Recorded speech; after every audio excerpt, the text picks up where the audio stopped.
Hi doing everyone, it is Thursday night and welcome to Braw Cast. I'd like to apologise if you can hear me coughing something crazy over this. If you've never watched Braw Cast before, wherever you're watching, before we kick off, I'll tell you what, hit that tag button, hit the share, let us know where you're watching tonight in the comments, because not only is it a live attitude lifestyle podcast, can we say, where we get to talk to some weird and wonderful people from all around the world. We get to talk to MMA fighters. We get to talk to pro wrestlers. We get to talk to comedians. We get to talk to actors. We get to talk to so many different folk. It's not just all about beards, although there may be some beard chat featured. Right, wherever you're watching tonight, heads up in the comments. Let us know. Say hi. We've got a brilliant guest here tonight. Someone who I've not had the opportunity to chat with in ages, so it's going to be really cool. The definition, perhaps, of turning into the curve. He is an award-winning comedian. He's gigged all across the world, all across the United Kingdom. One of our greatest exports and probably one of the most damn talented motormouths you will come across. So without further ado, ladies and gentlemen, please welcome my very special guest tonight, all the way from, I'm not exactly sure he is. We'll say Withnail Towers. Please give it up for Mr. Liam Withnail, ladies and gentlemen. There he is. There he is.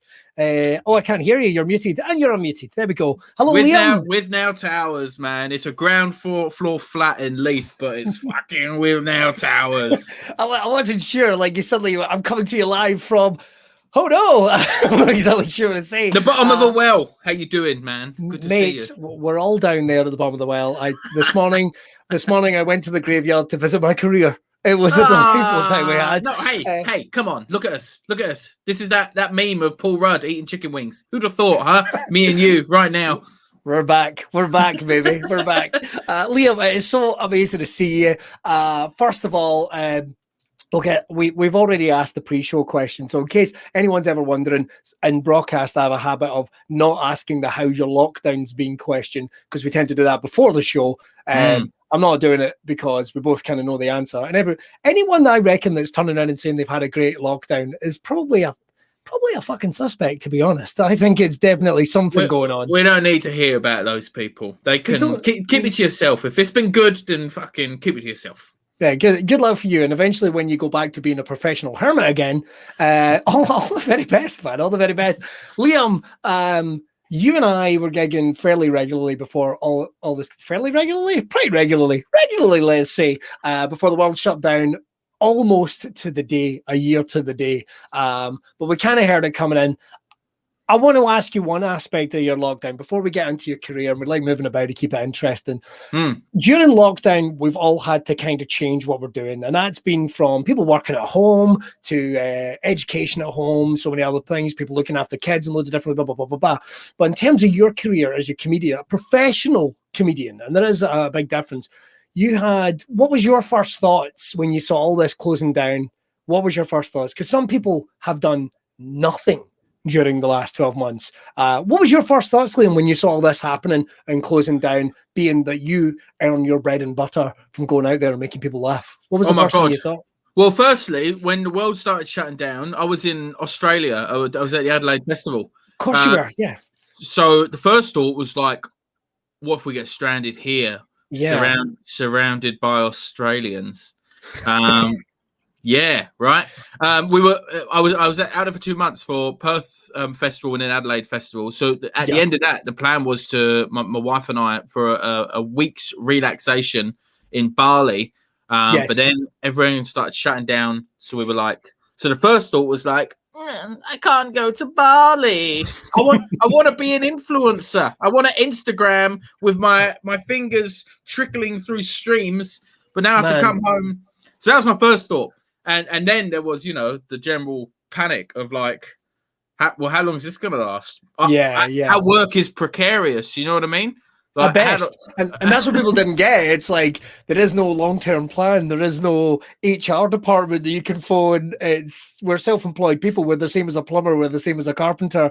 We have to work in order to make our money. We're not saying we're anything special, anything folks for anyone watching. No, I am. We are special. We're more special than anyone else. You're fucking right. You were worried about not going to Bali. I was worried about not going to Bankery to do a gig for Nas. So it's, But very similar. You're right, though, to suddenly see everything, all these plans, because I know that you'd been over in Australia and you'd traveled before, you'd went to New Zealand and stuff. I remember seeing your Instagrams and all the cool things you were doing. You would want to do all that again, but from a distance. you know, from all that way away, you're seeing the world shutting down. You're seeing, so you're freaking out at this point. Is that fair to say? Yeah, because where I was in Adelaide, like there had been no cases, but there was still the the media is global, right? So everyone was still freaking out. So everywhere was selling out of toilet roll and hand gel. So there was all the general fucking weirdness about it, and the fact this was the end of the trip. So we're like, so we're going back. We're going to Plague Island. You know, well, okay. Goodbye, beautiful, sunny, COVID-free Australia. Tom Hanks had just got it. Do you know what I mean? In Australia, that was it. He was like Australia case 0, and we're like, oh, good night, bye-bye, nice Australia. We're going back to depressing, closed up, sick Britain, where I am now. My brother lives in New Zealand, and about 3 months ago, he said, I was thinking about getting a job in Scotland, and I screamed at my adult brother, who I love with all my heart, what are you talking about, you daft fucking cunt? Like, over a Zoom chat. We hadn't got to talk since Christmas. And Sorry, see what you're thinking. I can only imagine, because I've heard from people that have been over in Australia, and even how the media are reporting how we are, like, you're making no joke about it. It's like Plague Island is how people think it is over here right now. And I was getting daily phone calls and what have you. So let me get this straight. You're on the plane, you're heading home. You know that everything streets are empty, the place is shut down. Whoa. We actually got back just like 2 weeks before lockdown. Right. That's not too bad. So at this point, Boris Johnson is still saying, you know, I went and shook everyone's hands and all that stuff. And like Cheltenham Festival was happening and all that shit. But it was paranoia for sure. On the flight home, I was flying back with Scottish comedian Mark Jennings, right? Yes. Who's a bit of a germaphobe at the best of times, right? So he was like, do you remember the game Flappy Bird, where you had to like go and dodge fucking the pipes as you went through a level? He was like doing that through Dubai airport, but dodging all other people, just like. And he saw someone sneeze and literally was like, we need to go to a different terminal. We need to get a different plane. I'm not going anywhere. Oh, fuck. Poor Mark. Oh, my goodness. I can only remember what I was like being fairly careful going into Tesco's for the first time. Yeah. You know, when you got your 2 masks on, your gloves, and people wouldn't even look at you. It was when old ladies would see you and go, huh! And like take the biggest breath, and you're like, motherfucker, I know I might look fairly rock or whatever, but this feels horrible. This feels horrible. Yeah. So you and Mark and the good lady, you're coming back. Everything's kind of locked down. What are you thinking though? Because I was quite lucky at the time because I was doing a radio show, so at least I knew for short term I was going to have some cash coming in, but I had no idea what was happening in comedy. Everybody was doing that thing though, weren't they? They were turning and going, we're going to all be reopened by May. Everything's going to be reopened. Don't worry about it. Everything's going to be open. But just book you in. I'll just move your book. You know, people were genuinely talking about that. But I think it became clear pretty quick to maybe us. Did you think it was going to reopen in May, or were you being a little sort of like, this is going to be longer? I was just always cautious of having any hope ever, which is a good way to just look at life in general. All right. Welcome back to Britain. Sorry, you said beforehand this is like a positive podcast, and here I am saying, look, man, hope is meaningless. It is a futile pursuit. See what you're thinking. People will appreciate that. They will go, oh, thank fuck, it's just not me. Thank fuck, it's just not me. So, no, what I mean was, I really just took it a day at a time. And so anytime there was a talk of maybe we'll be open by this day, or maybe I would just be like, let's just see. I'm not putting my eggs in any baskets until we know, until I get a confirmation. This is the date you're doing it. This is definitely happening, and this is how it's going to be. I'm not going to even look to the future. So straight away, I was like, well, I'm going to have to do something. Not even just because the financial element, but more because I'll go mad. The same as everyone. You're locked in your house. You know, I need a project. And my project every year for the last 5-6 years has been write a show for the Edinburgh Festival. Yep. Write a new hour. You know what I mean? Book in Fringe previews, go record them, edit it, you know, that's my project for the year. Okay. Yeah. We kind of knew at this point Fringe Festival is not happening, right? I had that in my head. So that's out the window. So I need something else to put some time and energy to. And for me, it was joining Twitch and learning how to live stream. Well, that's the whole thing. And it's been it's been a big success for you, I would say. I mean, so many people. I mean, I've not went out to Twitch, but I've been doing other things. Mm-hmm. But that's because you need to do other things from other people. But as someone that watches Twitch, I know it sounds silly, but I quite enjoy Twitch for watching it and seeing other streams. When I did see you on Twitch, and I mean this with the greatest respect, it's like, fuck, Liam's on Twitch. That's not what I saw coming at all. I guess where's he live streaming from? And I had this image of you angrily sitting in a corner of a pub that you'd taken charge of or something. Like I wasn't sure. I went, oh my God, don't tell me he's taking over like Monkey Battle on the Sunday and he's just, you're not getting in. But then I watched the show, and one of the cool things about it was in those early days, it was good to see your mates doing stuff.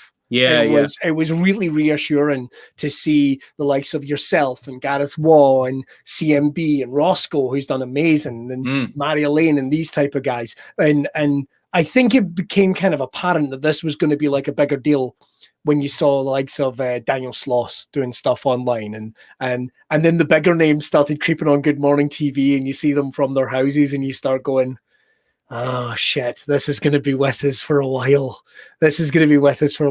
So what was the first concept you had, though, taking your comedy, your persona in a completely different realm? I mean, you're suddenly turned into, I mean, you're obviously award-winning, world-renowned compere, one of my personal favorites. I knew if I was coming on after Withnail, the crowd were ready. That's all I can tell you. The crowd were fucking ready. Ready for some comedy. Apart from that one time we did the Rotunda together, but we won't talk about that. What time was that? I can't remember. I'm sure there was one. All right, sorry, I won't. You're like, I don't want to talk about bad gigs, and I'm like, give me the pain. No, okay, right. I don't remember. I think there was one. I think it was one that maybe. Do you know what? I come to think of it. No, you were amazing all night, and I think I went well. And then, like, after the break, I think it turned, and I'm not even joking. I was like, yeah. Anyway, right, get back to the story. So what was your plan to do? Were you just going to get on and talk and make it a podcast, or in those early stages did you think, right, I've had an idea, no one else is doing this, or this is something I'm passionate about, boom, I'm taking this onto Twitch? What was your thoughts? What was your first concept? You know what? It was a lot more organic than that, to be honest. First off, right. I knew straight away that Twitch isn't stand up, and you can't treat it as stand up. Yeah. You know what I mean? The whole thing about Twitch is that it's interactive. That's the best thing about it, is that you can talk to camera in your setup, and you can do stuff on your PC, whether that's browsing the internet or making stuff or playing games, and you can interact directly with the people watching you who are in the chat, and you address them and you talk to them. So it is like an interactive live podcast, or like a radio show. So those early days, that's how I treated it. I used to play in the background, just like my favorite indie tunes from growing up, and just chat to folk. And at that early stage as well, when we were all first locked in, before anyone had even really figured out Zoom or anything, or a few people were still using fucking House Party. Like, it was what? Fucking Neanderthals. Originally, it was like everyone who watched was like, there was a load of comics who tuned in, and it was just a way of us just chatting to each other. And it just so happened that I was like the host of it. And then from that, it organically became this, like, this, I guess, quote unquote traditional Twitch stream where I play games, and but more than anything, it was always about this being this like interactive chat show, which sometimes is funny and silly, and sometimes is a bit more serious. Definitely. And delves into other bigger things like politics or mental health or all that stuff. And so it was like an organic process. And I did one, I do it 3 or 4 times a week. I did one today. It was 3 hours of me basically just chatting to people, and it feels like a radio show is the best way. It feels like a call-in radio show is the best way that I can describe it. Well, that's one of the things that got me excited about seeing you doing that, because, someone that had done commercial radio for a while was seeing how organic and natural it was, and how much fun in those early days that you were clearly having. You're right. It was about the only way that we were able to kind of connect with each other. And it always made me sad in those early days as a comic, as I'm sure it would for anyone in any workplace or any type of thing. The idea is, in my head, in some universe, Liam is still gigging, Gareth's still gigging, people are, you don't see, we could, in our business, we can go 6 months without seeing each other, like having no contact, and then we can gig with each other for like a week solid. You know, it's just the way it is. But seeing you managing to bring that across and making it the success it was, I mean, do you think it's something you'll continue post lockdown?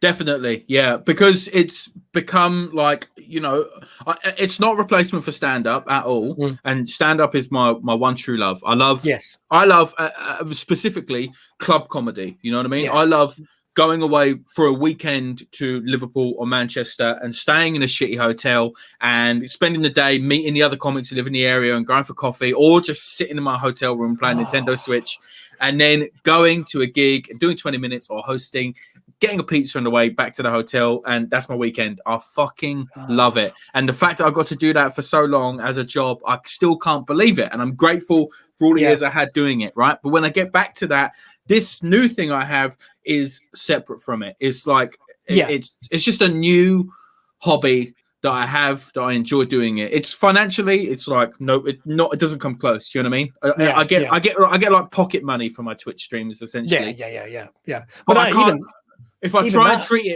and treat it like a financial or like emotional replacement for stand-up, then I'll just get unhappy. But as a separate hobby that you get a little bit of, you know, pocket money for, it's brilliant fun, and I love doing it.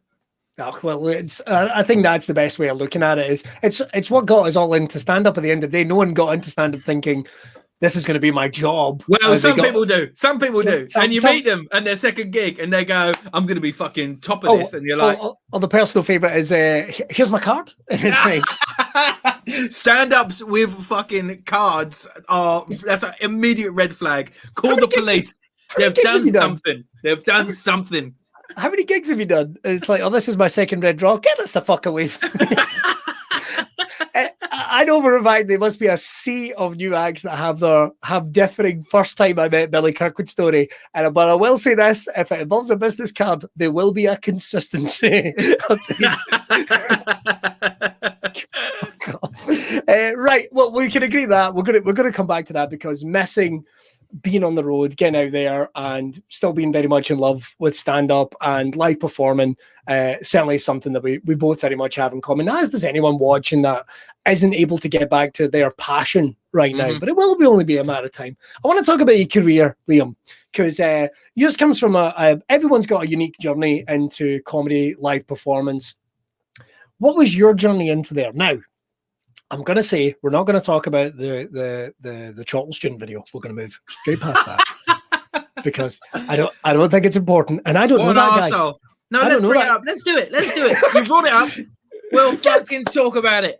All right. Well, I'll tell you what. Let's talk about getting into stand-up. When was the time? Let's get it on the record. Let's get it on the record. When did you, sir, want to be a stand-up? From a very young age. Right. I wanted to be a comedy actor firstly, actually. I was like 8 years old or something, and I said to I was watching Liar Liar with Jim Carrey in it, which gives you an indication of my age. And if you're watching this going, Liar Liar, 8 years old, then you're old. And mate, come on, I don't even fell into like 18 to 34 anymore. I'm like 34 to corpse right now. I'm in that remit now. So please. But anyway, so you're kicking out. Well, and I said to I remember saying to my mum, I love this. I want to be like this guy. And then she took me to like a local sort of drama club in Dagenham the week after. And that was the beginning for me. That was me, I wanted to be the funny guy on stage. So I did plays and theatre schools and all of that up until I was 19, and just always cast as like the comic character, always playing for laughs. And then I went to uni, and at uni there was a open mic night, and I sung some like funny songs on a guitar. Some of them originals, some of them not so original. Liam, let's just get this out of the way now. You didn't change the word of popular songs, did you? Actually, no, I don't think so. Oh, thank goodness, so. Jesus Christ! That was. You don't do any parodies.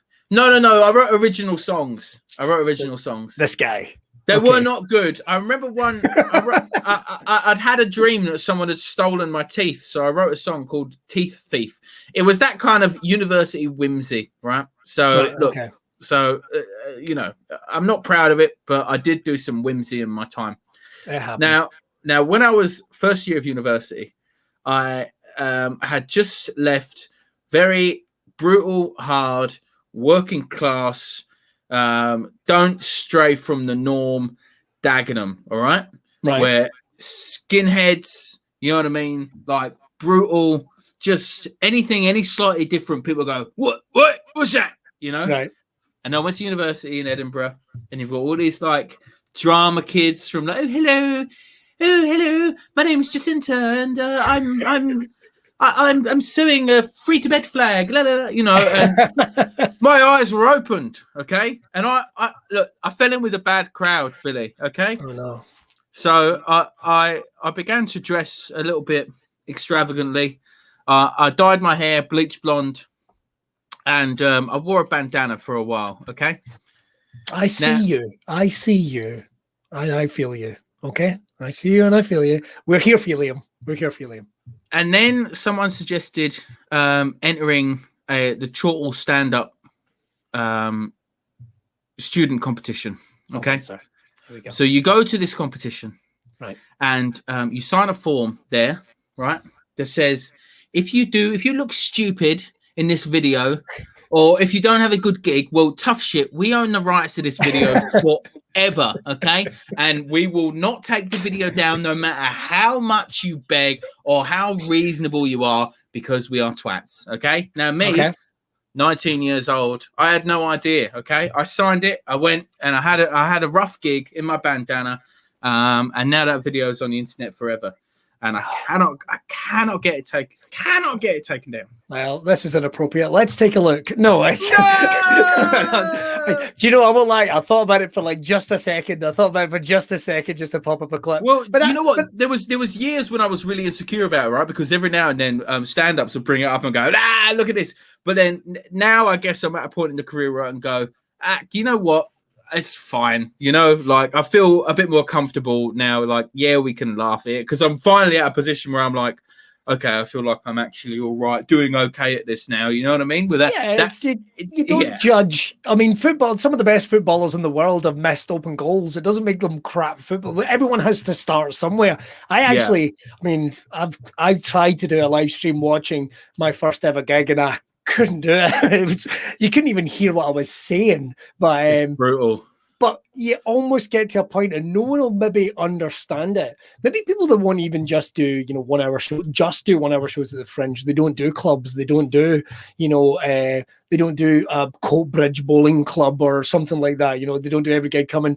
But there is that bizarre, almost euphoria you experience when a gig doesn't go bad when you've been doing it, doesn't go well when you've been doing it for a while. This is going shite.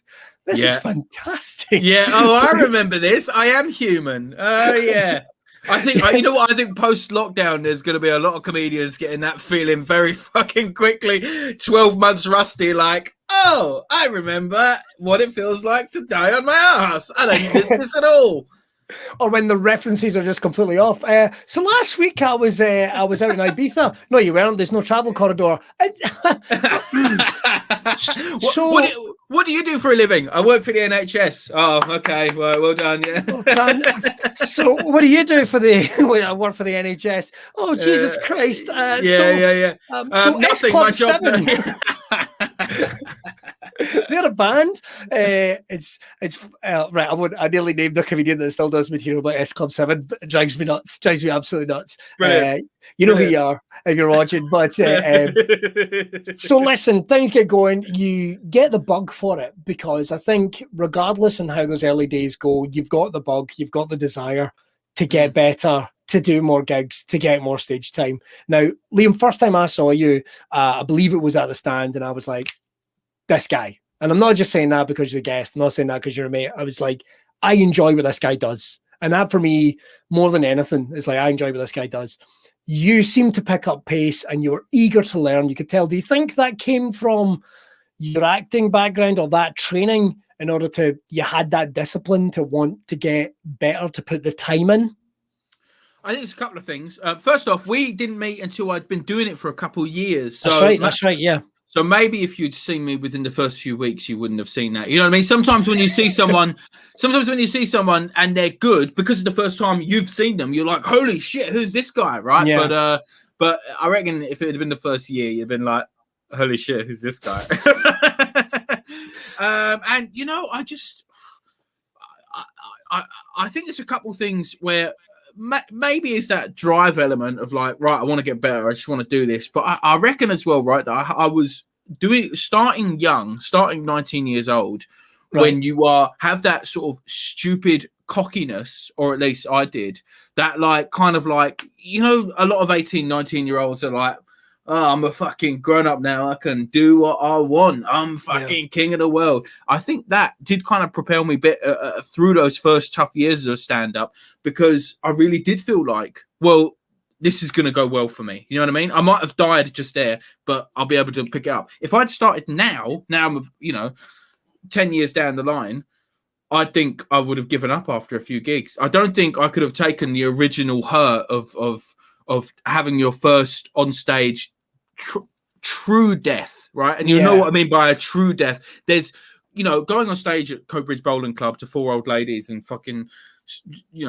doing the wrong material is one thing, okay? But going on stage at a stand comedy club on a Red Raw, when the compere has set it up perfectly and the room's there looking at you ready to laugh, and then saying your shit and having people go, no, that's the true death. And I definitely had plenty of them early days. But I think I had that young person like, okay, but I can get better at this and I could do this. And I think if that happened to me now for the first time ever, I'd go, oh, it turns out I can't do this. Oh yeah, that's an amazing point. I mean, certainly the drive of youth in order to keep going. I'm gonna learn from this. I'm gonna get better. I'm gonna get better. The idea of me now walking on stage trying to do something, just getting that silence. The silence of going, and then you feel yourself you feel yourself speeding up. Oh my God, I'm making a cunt of this. We're fucking this up. You just, even the voice in your head is like, just get to the end, just get to the end. She wants you to end. Even the worst, I can tell you now, the worst death I ever saw, right? And it wasn't myself, but it is hands down the worst thing. I won't say the name of the comic to be respectful, but he's a wonderful comic. He does lots of physical stuff on stage, and he's doing a bit and it's not going well. I mean, there is a big silence. Opening on a Thursday, if that helps you. There's a big silence. And he did say the phrase, I've lost you, but I'm going to get you back. And a woman from the front row leant forward so nicely and went, is this your first time? Oh. And it was like Platoon. I wanted to jump in front of him and take the bill. No, because it's like that bit in The Simpsons when they go to Ralph Wiggum. If you actually freeze frame it, you can see the moment his heart breaks. Yeah.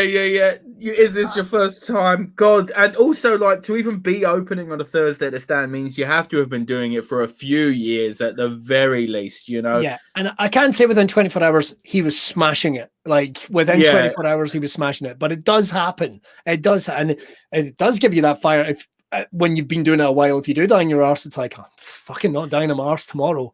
Can I tell you about one of my favorite bad gigs that I ever saw? And I don't know who it is, okay? So I don't want to be too cruel because it was someone doing their first gig, but the way they went about it was so insane that this memory will stay. The memory of watching it will stay with me for the rest of my life. Okay, so it's Glasgow Red Raw New Act night on a Tuesday night, okay? Okay. Commonly known around the world as one of the best open mic nights in the world, all right? Yes. Perfectly set up, amazing crowds, brilliant compares, brilliant headliners. You'll get your Frankie Balls and your Kevin Bridges turn up to do material. It's a really exciting place to be. This girl turns up, and there's it's about a couple minutes until the show starts, and you're supposed to be backstage a good 10 to 15 minutes before the show starts, right? To let the compere know you're there. She gets in a couple minutes, and the compare's like, where have you been? We're about to start. You're late. And she says, sorry, it's my first ever gig tonight. I've brought 15 friends. They don't know I'm doing stand-up, so I've just told them that I've gone to the bathroom. Now tell me that isn't one of the best setups to a bad gig story you've ever heard. I will say to people, don't think we're being cruel, but when you can see a death coming, it's very exciting.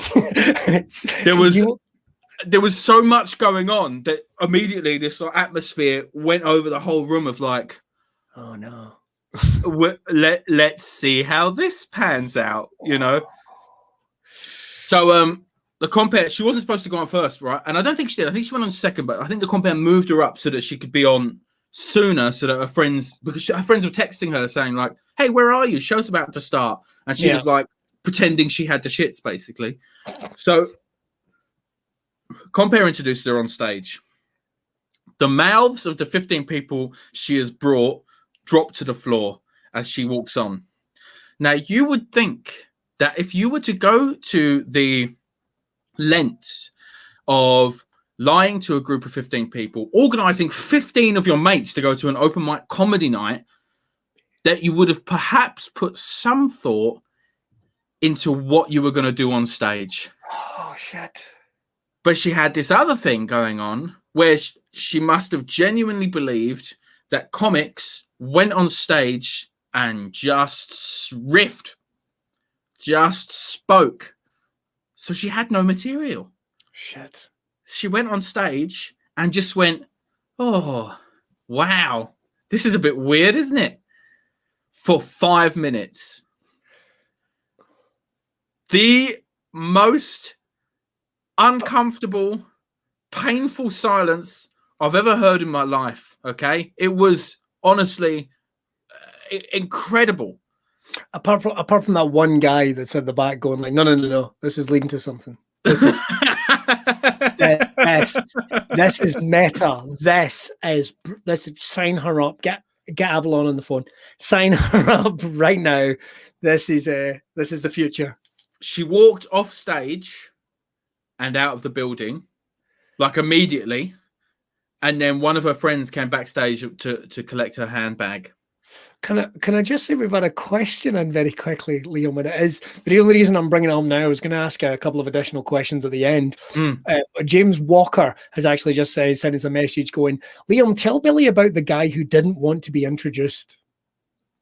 Okay, I mean, do we have time for me to just riff on to tell you these stories? I would love that. That's what we're here for. That's what we're here for, sir. So tell me about the guy that didn't want to be introduced at a gig.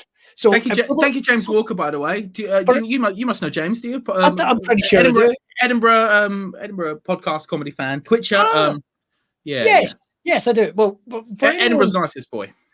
Yes, a lovely fella, an amazing Twitch as well. Go and check that out. But very quickly, for anyone who doesn't understand, an open mic night is an opportunity for people to try new material. It's new acts. Sometimes it's people trying out for the first time. If you're not entirely sure what a compere is, if it helps you, give you a visual reference, if you've only ever seen comedy live and not in a club, or you've only ever seen it on a TV, think of your Michael McIntyre's on his Comedy Road show or hosting Night of the Apollo. There's always a host that does a bit of crowd work and gets the audience ready. Liam is one of the premier in that job, as well as doing his own set and his own stuff. So if anyone's just wondering, why are we introducing each other? That's what happens. That's somebody's role in the night to kind of be your guide to take you through it. Sounds ridiculous. We do just go, what do you do for a living? But we've got some gags in there, I can assure you. Right. Well, you and I, we're both compares, right? Yes. You know, that's a lot of our gigs are us hosting, and it's not for everybody. Not everyone loves it, but there are a few acts who I think their on-stage persona just lend themselves to that job, that kind of building up a sort of familiar, friendly atmosphere with the audience, and to set up a gig for someone else to come on and do the material. So we both get booked to do that a lot. Yes. And so the night I mentioned, Red Raw, happens at Edinburgh and Newcastle and Glasgow stand on different nights of the week.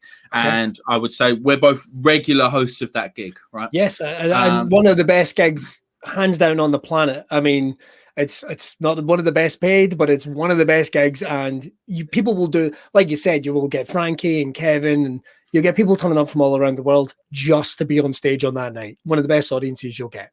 Absolutely. Okay. And so I'm going to tell this story to you, compare to compare, and you will pick up at some of the annoying bits of this. So it was one of those gigs, and there was a guy who you know, I always go through the names because there's 10 people on, and they can be from all over the world, and I go through the names just beforehand, just in case there's any unusual pronunciations. I want to get it right. The last thing you want is someone to come on stage and go, actually, it's pronounced Phoebe or whatever. And, you know, and they said Pahobi.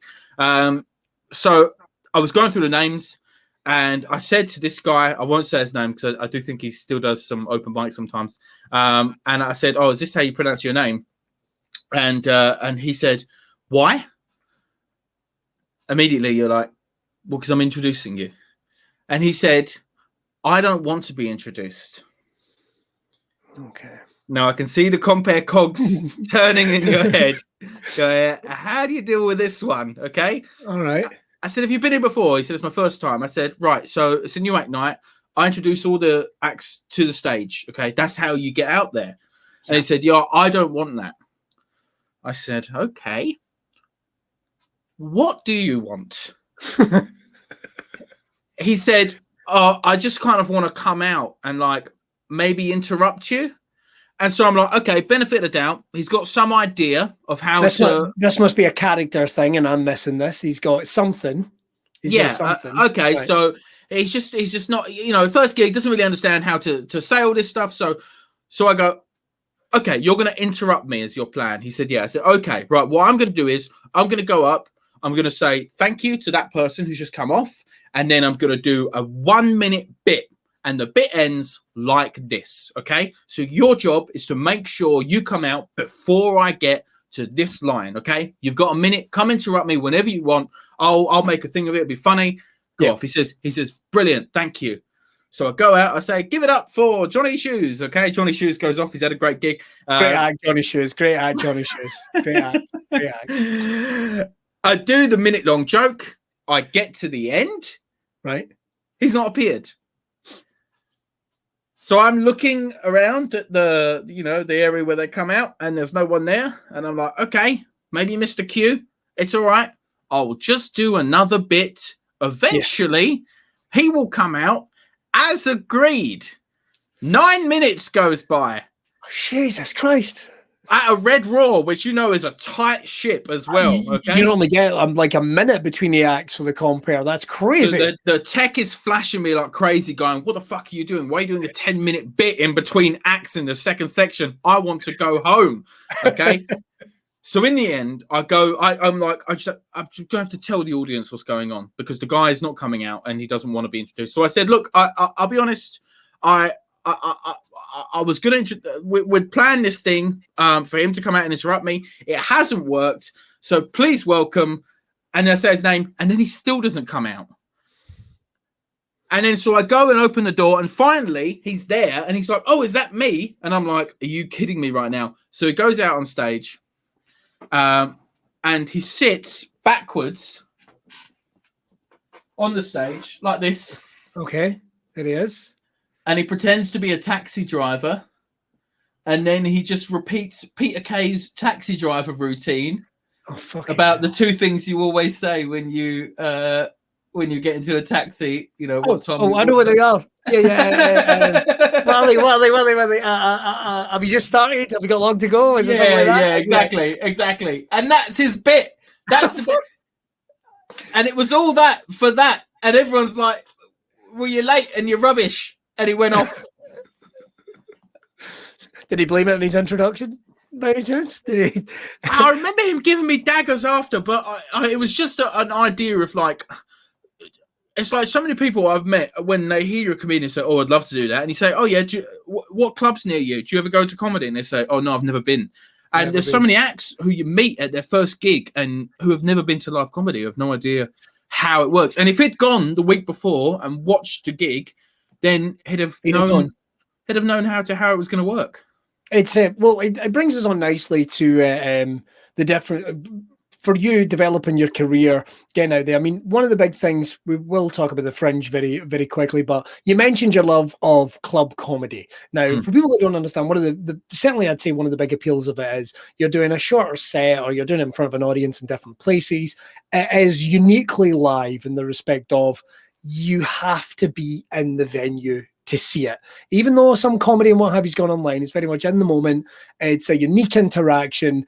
Even though you will be writing material specifically for that, that's kind of what our definition is of club comedy. And you will travel to the clubs all across the globe. It's exciting. And it's missed. You talked about your love of club comedy. What is the appeal for you, Liam? What is it about it? Because I mean, I know you've written shows, hour-long shows, like you say, for the Fringe every year. You've had big success at Monkey Barrel. You've released an album at the start of lockdown as well, which is awesome. As well, you got the album out there. But what's your love of club comedy? What is it about it that keeps pulling you back to it? It's funny. Like, so I love writing Fringe shows, and I love the art of spending an hour and going, right, what am I going to talk about this year? And I really specifically target, and for me, I've done one show that was like an hour of jokes, and the rest have been concept shows where I've written about a thing, and I love that, right? And I think there's a little bit of like sneeriness between club comedy and festival comedy. Which I think is a little bit unfair, right? Because doing club comedy well, and going to different areas of the country and doing your 20 minutes or hosting and making your stuff work in each place. Now you can, of course, and we know lots of comics who go and do well, but kind of phone it in a bit. You know what I mean? And go. They've got the script that they've been doing since the Jongleurs days. Not there's anything wrong with that, but okay. But so that's not what I love about it. What I love is that live element, and I've had, and again, you're quite like me, and there's a few acts who you see who have a set and they have a 20, but they've allowed themselves little slip roads along the way in their 20 where they can go off piste a bit, dependent on how the audience are reacting to certain things, and when you're on those slip roads and you're out there and you're just having fun, you're just you do improv, man, so you understand more than most that creating something that just exists in that moment, and that's it, and then it's gone and everyone's enjoyed it. Like, that is the most fun I can have. And I would do that every night a week for the rest of my life if I could. And so hosting, the Monkey Barrel in Edinburgh the last few years, I've hosted for them on a Sunday and a Wednesday night. Great show. The Sunday is, the Wednesday's a new act night, which is fun. Same as the Red Raw at the Stand. It's fun and I love it, but it's 10 new acts, and sometimes you're really against time and you've got to go on and do a minute, and you are sometimes fucking sweeping up and all that stuff. But the Sunday, I had half an hour a week after doing Friday and Saturday gigs, which are fun, but sometimes, can be a bit rowdy and you really have to go out with your fucking game face on. But a Sunday night hosting at Monkey Barrel, for me, I would happily do that. It doesn't matter what happened in the rest of my life. I would happily do that gig every Sunday for the rest of my life, because I've got so much freedom comparing to create those moments of just like pure improv, fun, silly joy for everyone to enjoy, and that's the feeling that I'm chasing all the time with club comedy. Yeah, no, I completely. I think that's one of the best definitions I've ever heard put of it. Those slip roads is where the playfulness of comedy lives, and it's where creativeness is kind of born as well. It's in those little slip roads when, like you say, you've got your 20. I know this 20 is going to work, but then there is that half-formed idea, or maybe there's a bit of material that you wouldn't normally do, but this crowd are going to go for it. Here it comes, and it's a unique thing that every time you do in the club. But then, by that respect, and you said it, there's some people that don't. There is that sneeriness between doing the Fringe and doing. I really hope that's something that is gone by the time we come out of this. Like, I really hope everyone's got a new hour.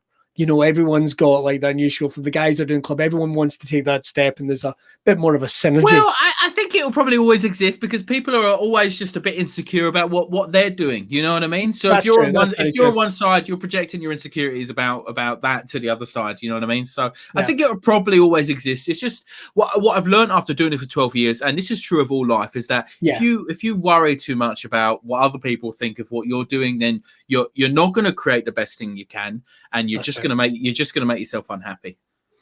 Yes, and that is hopefully a lesson to any comedians that are watching right now. I don't know if there will be any. They probably not watch. They'll watch the replete. That's what they tend to do. No, just in case their names come up. Right. Yeah. We've got people watching from all around the world, but I very, very quickly want to get on to the festival shows. Now, obviously, you've been across. You've done gigs in America. I beg your pardon. You have done gigs. You've done gigs in Canada, haven't you? I did a little tour of Canada. I haven't gigged in America though.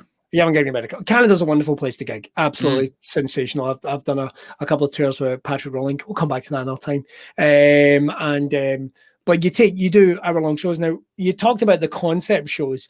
Your shows always have a really interesting theme, Liam. And one of the cool things I think about it is that you have something to say every year, and it's not like a forced concept. It's not when you get like, Bobby Davis does Brexit banter or something like that. That was a good show, man, bro. Bobby Davis, him and Johnny Shoes are doing a two-hander at the online Fringe. Really? Oh man, that will be fucking good. Get your tickets now, honestly. Oh, you don't need to worry about tickets. I'll be free Fringe, but get along, check that out.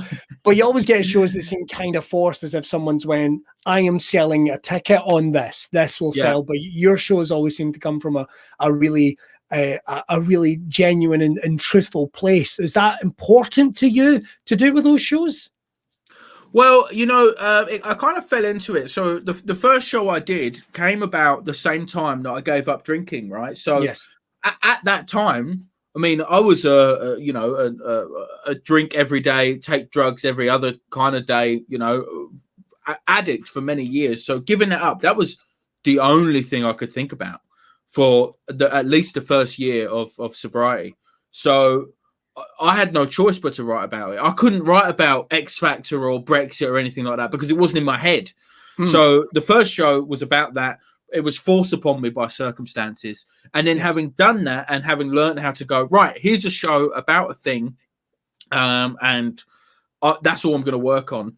The second show was kind of similar, and it was about my wife's visa application and how we got married and she had to leave the country and all this other thing. So again, there was a circumstance forced on me that was like, okay, well, this is the only thing in my head. So this is my way of kind of dealing with this fucking horrendous situation, is writing about it, making comedy out of it, and filming sketches about it and doing all that. So it wasn't so much an idea where I went, right, I really want to explore these themes this year on my creative playground or the Fringe. It was like, no, this is all I can think about. If the idea of doing it about anything else would make it, I don't have the capacity in my brain to focus on that many things. It has to be about this. So you would come back every year with a new show. So what took you across to Australia? I know obviously you've performed to an international audience at the Fringe every year. What was the first time? Because a lot of people, we all dream about gigging in Australia. Just to sort of, I was meant to be there now. Never mind that. These things happen. But we've all dreamed about gigging in Australia. Now, you went over there and had great... What was that like as an audience? I mean, obviously, the last time you went, things didn't go necessarily as you would have liked in the middle of it. But how did you find that? Because I remember you coming back from the first time you came over, you went over, you seemed energized. Like you really seemed energized by it. What was it like for you going over to us for the same time? You've done every type of conceivable audience that you can within the Fringe, within the British Isles. Going to Australia, though, it's a different climate, it's a different place. What was it like for you, Liam? So actually the very first time was in 2014. I went for 2 weeks, and that was before I'd done my solo show at the festival, and it was actually my first time gigging outside of the UK. Really? I had done gigs at the festival, but I hadn't done a solo show. I hadn't sobered up either. I was just on the good fun comedy train. And this opportunity came to go out there for 2 weeks. It was me and the guy I went out with. It was kind of, we treated it as like, this will be a holiday.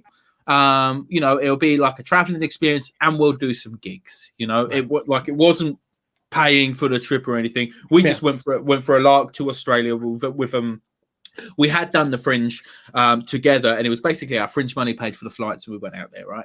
And then I went out there, having never done a gig outside the UK, and I went on stage in a boiling hot room in Australia at 5 o'clock in the afternoon with my material that I'd only ever really done in Scotland. And I spoke about square sausage and Glasgow, and I had these Australians looking at me like, we don't know what the fuck that is, mate. And died on my ass. We were doing a two-hander, so I did 30 minutes. I didn't do 30 minutes. I think I probably did about 12. And then I slunk off stage in this sweaty room, and I was like, I fucked up. Oh, no. You know, I'd never, like, you know, I'd gigged in Edinburgh, which is international audiences, but it's different because the context is you're in Scotland. So any material that you're doing, you can kind of relate of this is what it's like here. So that was, for me, one of the most important days of my comedy career, because I was like, I need to think more about where I am and what I'm saying, where I am. So that night, I tried to write a new set, and over the next few weeks, I eventually got it to a point where I was like getting away with it just. And then I went back again 5 years later, and I had, you know, all right, now I'm ready. And I've got an hour. I've got an hour of shit that you guys are going to fucking understand. There's going to be no references to fucking Chuckle Vision or Louis Walsh that you're not going to get, okay? Oh man, like I remember the first time I went to Canada, I actually realized, like, because you think, oh, these not people don't get what this is, and then suddenly you realize it's like, oh shit, they don't call that. Like nappies is not an expression they will use in Canada. It's like, just sometimes words, and also just like certain attitudes to things, you know, or ways of being on stage. When I was in Canada, it took a while to get used to the fact that, and this is like this in American clubs, that you have like servers coming up and talking to people who are on the table in the front and say, hey, can I get you guys another round of drinks? If you did that in a UK club, the comic would rip the waitress to shreds, okay? Well, definitely wrongly, but like they would do that. If you do that in Canada, people are like, why are you treating the staff so horribly? God, I did that yucks. And I wasn't rude about it. I literally, a woman came over and said something the way she went, and I literally leant down to the front and go, what the fuck did she say? Yeah. Cause she came over, whispered, wrote something with a pad away. What the fuck did she say? And it's like, oh, she was just getting her drinks order. Okay. Yeah, I did not know that. I did not know that. They're looking at you like you're the weirdo, because to them it's normal. So they're going, why is he referencing the serving stuff? They're just serving us. That makes sense. It was the weirdest, most unique thing. But you say you reckon that was a pivot point in your career, certainly going across and having that experience in Canada. It sounds like it was a pivot point in your life as well, because I mean, like you say, you were over there, you were maybe not, you weren't yourself. You've dealt with those. I hate using the expression demons. I'm not exactly sure what people would use, but the word demon never seems quite right. But you turned into the curve with it, which you've now done in lockdown almost as a thing. I have to ask about the album, right? I have to ask about the album, because it's not something that a lot of people do. And the reason I wanted to ask you about that is, was Source of Comedy albums an inspiration for you when you were starting as a comic? You know, I'd love to say, Billy, that, you know, I'd love to give some long-winded, beautiful answer about how, you know, it's a throwback to the old vinyls of Richard Pryor or something like that, you know. But the truth is that every year at the Fringe, I film the shows, right? Yes. But not professionally. My wife has a camera that's like, okay, you know. And I just plonk it at the back one day, just so that I've got a copy of the show for any reasons, just for posterity, because it's nice to have, but also in case I ever need to pull out a reference from that show, or I can work it into something topical that's happened. I can go over and look over it. Or something magic happens. You never know. You never know. That's exactly. You never know. So, you know, we're about 6 months into lockdown, and for some reason I went back to the show, and the thing is, the video quality of it is not good. It's not a great camera. It's not lit very well. But then whilst I was like going for this bit, I got distracted by something else on my computer, and I went away from the video, and I listened to the sound of it, and I realized without like the distracting video, it really sounded like this is a really busy, atmospheric, fun room. And it made me think, I've not been in that, no one's been in that space for like 6 months. And suddenly I felt, it just sounded really warm. And the audio quality was probably, you know, it's like a 7 out of 10. And the video quality was like maybe a 4 out of 10. So I thought, maybe I could put this out. Maybe I could put this out just as an album. Yeah. And then I don't have to worry about the video quality. And then I get to put something out into the world, which I've not been able to do for 6 months. So that was it, basically. It was just a case of me going, you know, this looks less shit if I take the video away. I liked that about it. That's what I thought was so cool. I mean, it's actually something that people would go out their way to try and recreate, and you had it just so natural. And it did. It was like ASMR for comics. It's like, oh, that sounds like a fucking lovely room. Like, it really did. It sounds like a lovely gig. Yeah, it kind of accidentally does sound like a sort of gig from the 70s, just because the audio isn't particularly good, you know. But there was little things. There was the clinking of glasses and what have you. And you're just like, oh my God, I'm back there. I'm back there. I just thought it was really cool. And I would certainly say to anyone that gets the opportunity, go and check out Liam's album. It is amazing fun. Right. I've got a couple of questions. I feel like I'm taking up all your time. No.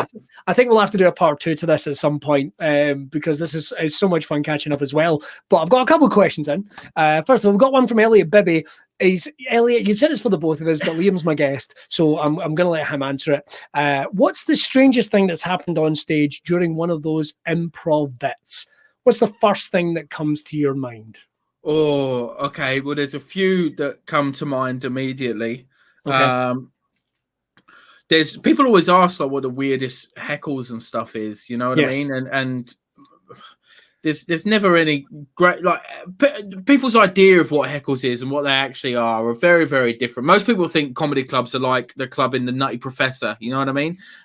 When it's Dave Chappelle shouting about dreadlocks or whatever, but most of the time they're just weird and distracting. I've had a few weird ones of those and weird answers to questions I've put out, or sometimes you're comparing and you're talking to someone and, you know, you ask them what they do for a living, and then they come back at you with an answer and you're like, oh my God, I'm going to be here for 10 minutes talking to you about this. This is amazing. So I had someone at Monkey Barrel who I was chatting. It was a very attractive couple and they were from LA, right? And they looked like they were from LA. So, you know, I said to the guy, what do you do? And he's like, I'm an actor.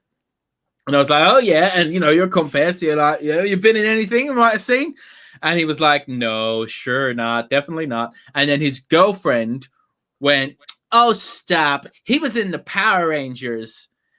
He was in the Power Rangers and he played the Blue Ranger. Not the original, but like one of the series after. He was the Blue Power Ranger for a couple series. What the fuck? Again, I can see your compare eyes light up because you're like, I've got so many questions. I can talk to this guy about fucking Power Rangers for 15 minutes. Him and his, I said girlfriend, had actually got engaged that afternoon as well. So it was literally, yes. I was on stage for like 20 minutes just going absolute ape shit on all the different Power Rangers jokes and all the funny shit we could talk about. And then, you know, turning to the comics and saying, you guys are fucked. There's no way you can top a recently engaged Power Ranger in the front row. What, you think your fucking jokes about Tinder are going to mean anything now? No one in this audience is topping this couple. No one in this audience is topping this couple either. If you're planning on doing a bit of digging yourselves, I got it. I got the ruby. I got the ruby. You get good luck to you. Get some coal. Fuck these guys. That's awesome. That's awesome. But I remember another time when there was just like weird kind of a kind of guy who was like, yeah, you know, guys, and you know what I mean when I say this. People, there's a type of Scottish man that has a quiet menace about him, right? And there was a guy in the front row who he had definitely had that quiet menace. And I got talking to him, and he told me he owned an ice cream shop, but then he took a phone call in the front row, and I was like, "What's that about, mate? You take a phone call, important?" He went, "Yeah, it's about guns." And you're like, okay, moving on. And then he had loads of tattoos. So I made a joke about going, oh, fuck, there's probably a swastika tattoo down there somewhere. And he went, yep. And then he pulled it out and he had a fucking swastika tattoo. And you're like, oh, God. So it can go either way, the chatting to people and the unreliable nature of, you know, the general public. It can be like, fun Power Ranger boy, or, oh, an ice cream Nazi. Yeah, especially with something like that as well, when you're kind of like, Power Ranger, everyone's going to go together. Oh, that's fucking great. I can't wait to hear what Liam's going to say. Yeah. Oh, here's a swastika. 200 people go, oh, this guy, well, this guy's a dick. This is very like because you've got him as a problem, but now you've got 200 people that are feeling really awkward. And I'm like, what's it mean? Yeah, Did you phone a policeman? I still don't know how you deal with that. I've been in the situation, and I'm still like, nope, I can't give. If anyone was to go to me now, okay, I've just found out I've got a Nazi in my audience. What do? I'm like, I've lived the experience. I still don't fucking know. Just put him at the back. Just put him at the back or whatever. Just put him at the back. If we have an attic, see how he likes it. I've no idea. Maybe something like that. Liam, it's been such a blast talking to you. We'll have to do a part 2. But I tell you what, before we do that, people can find you online. They can check out the album and everything that you're up to just now. Where's the best place to find out what Liam Withnail's up to? Go on Twitter at Liam Withnail, and that's where I plug everything, and that's got links to my comedy album and to my Twitch, twitch.tv//Liam Withnail. But Twitter is, that's, I mean, I post on Twitter every day doing dumb jokes about fucking whatever the current discourse is. Well, there it is. We can only do what we've got. Liam, I'm going to pop you in the green room just a second. I'm going to finish up here. We had loads of people earlier. I hope that answers your question. We literally could do a podcast on weird things that have happened to compares. Maybe it's a spin-off Twitch stream we've got coming or something. All it would be is comedians watching. It would be one of the most tragic things. I'll pop you in there just now, Liam, and I'll finish off. Ladies and gentlemen, give it up for our amazing guest, the wonderful Mr. Liam Withnail. Right. That was so much fun. Thanks very much for joining Braw Cast. Next week is a weird one because it is actually our 50th episode, and we have been doing Braw Cast in lockdown for one whole year next week. So we're going to do something special. Make sure to check out Braw Cast social media. We're going to do a big live show. It's going to be next Thursday night. I'll give you some information about that during the week. You're not going to want to miss it. Right. But don't forget to make sure to head over, check out everything that's going on over at Braw Beard Oil. Some cool stuff coming up as well. Some exclusives as well. Make sure to go over and check the website and keep plugging away that social media. Don't forget, you can as well check out the archive of all the episodes, everyone we've talked to, and we've got some very special guests going up. You can check them out on the YouTube, and of course, we're on Spotify as well. I'll be Billy Kirkwood. If you're up to nothing, I'll see you Monday night for Monday Night Improv. But in the meantime, let's finish up the show. Thanks for watching, and let's get ourselves out of here. Bye!